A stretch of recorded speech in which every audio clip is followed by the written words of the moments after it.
Você já viu um restaurante quebrar por servir carne podre, né? Mas, e se eu te dissesse que ele foi reformado na televisão, ganhou fama nacional, fila na porta e mesmo assim afundou de novo? É isso que vamos te mostrar hoje. O Pesadelo na Cozinha, com o chefe Jacquin, prometia salvar negócios falidos, levantar restaurantes do fundo do poço e dar uma nova chance para quem estava quase fechando as portas. Só que nem todo mundo aprendeu a lição. Teve caso em que o dono desligava o freezer toda noite para economizar energia, deixando a comida estragar.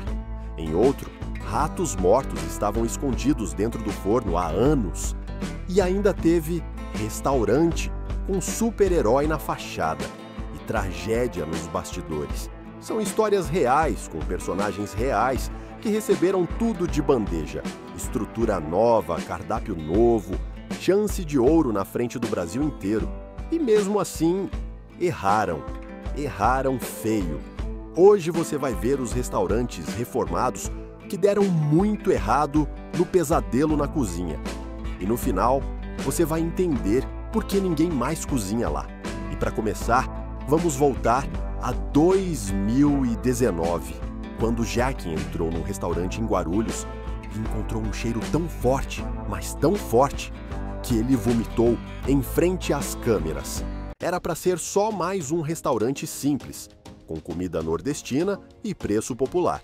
Mas o que Jacquin encontrou no Pé de Fava, em Guarulhos, foi digno de um filme de terror gastronômico. O lugar tinha tantos problemas que nem o nome se acertava. Na fachada, chamava Saborear. No cardápio, São Jorge. Nos uniformes, Varandas. Só essa bagunça já dizia tudo sobre a gestão de Fábio, o dono. Mas o caos de verdade estava dentro da cozinha. Jacquin subiu as escadas, foi até o estoque, abriu o freezer e sentiu o golpe. Carne podre, um fedor tão insuportável que o chefe vomitou diante das câmeras. E aí veio a frase que virou meme: "Você é a vergonha da profissão". Fábio, teimoso e centralizador, desligava o freezer toda noite para economizar energia, deixando os alimentos apodrecerem até o dia seguinte. Negava, dizia que era pontual, mas as câmeras estavam lá. Não tinha desculpa. Jacquin mandou ele sentar no banquinho da paciência, sozinho, para refletir sobre seus erros, enquanto o Brasil assistia chocado. A equipe do programa passou 10 dias reformando tudo. Nova identidade visual, nova estrutura, novo cardápio. A reinauguração foi um sucesso. Clientes na porta, fama instantânea na internet. O episódio viralizou, bateu milhões de views. O Brasil inteiro repetia em coro: "Desliga o freezer à noite". Parecia o começo de uma virada. Mas não durou muito. Menos de um ano depois, Fábio anunciou a venda do restaurante. Disse que estava cansado, que queria voltar para o interior, criar galinhas. Negou que estivesse falido, mas a verdade é que a pressão, os memes, as ameaças e talvez até o peso da fama acabaram com o gás. O ponto foi vendido. Os novos donos até mantiveram o nome Pé de Fava, mas reformaram tudo de novo. Mudaram o cardápio e prometeram deixar o passado para trás. Fábio sumiu e o restaurante virou outro. Só restou a marca. O restaurante original, aquele do freezer desligado, morreu ali. Mas se você achou isso pesado, espera até conhecer o próximo caso, porque lá o problema não foi só a gestão, foi a saúde. A dona da hamburgueria virou um símbolo de superação e depois de despedida. Se no Pé de Fava o problema era carne podre, aqui era um coração gigante tentando segurar um sonho que ficou grande demais. A Heroes Burger nasceu como um sonho geek, no interior de São Paulo. Hamburgueria temática, decoração de super-heróis, eventos de cosplay, tudo comandado por Cibele, uma mulher apaixonada pela cultura nerd e pela cozinha. O negócio começou pequeno em Jaú, fez sucesso, e ela teve uma ideia ousada: levar a hamburgueria para São Paulo. Só que a cidade grande não é gentil com quem chega sem estrutura. Os custos explodiram, os clientes sumiram e o sonho virou um pesadelo. O casal, dono, Cibele e William, já não sabia mais como manter o negócio de pé. Foi aí que entrou o Jacquin. No episódio, ele elogia a decoração logo de cara. Nunca vi tantos heróis na parede de um restaurante. Mas quando entra na cozinha, o que ele encontra não tem nada de heróico. Carne de má qualidade, óleo velho, grelha encardida, hambúrgueres sem padrão, molho azedo. Cibele tenta sorrir, mas desaba. Chora na frente das câmeras, se diz perdida. E ali o Brasil inteiro se comove com ela. Jacquin percebe, o problema não é má fé, é desespero.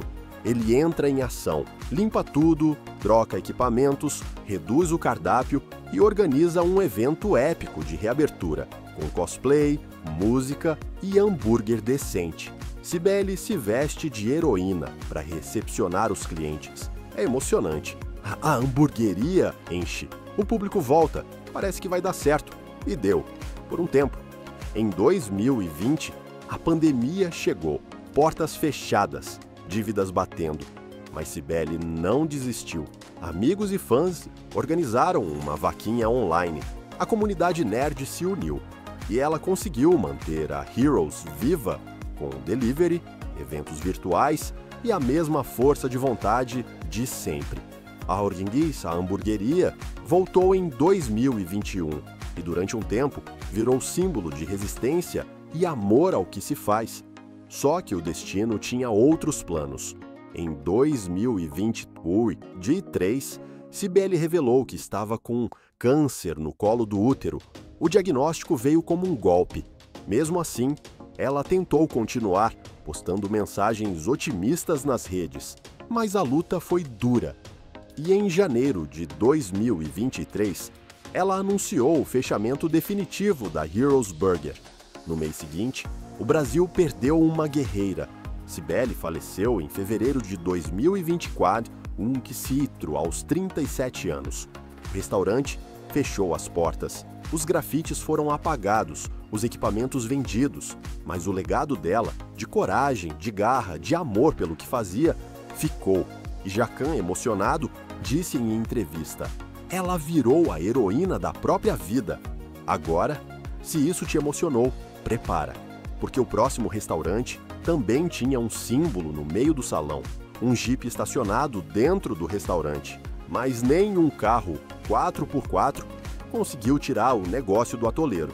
Se a Heroes Burger tinha heróis nas paredes, o Trilha da Costela tinha um Jeep de verdade, estacionado dentro do salão.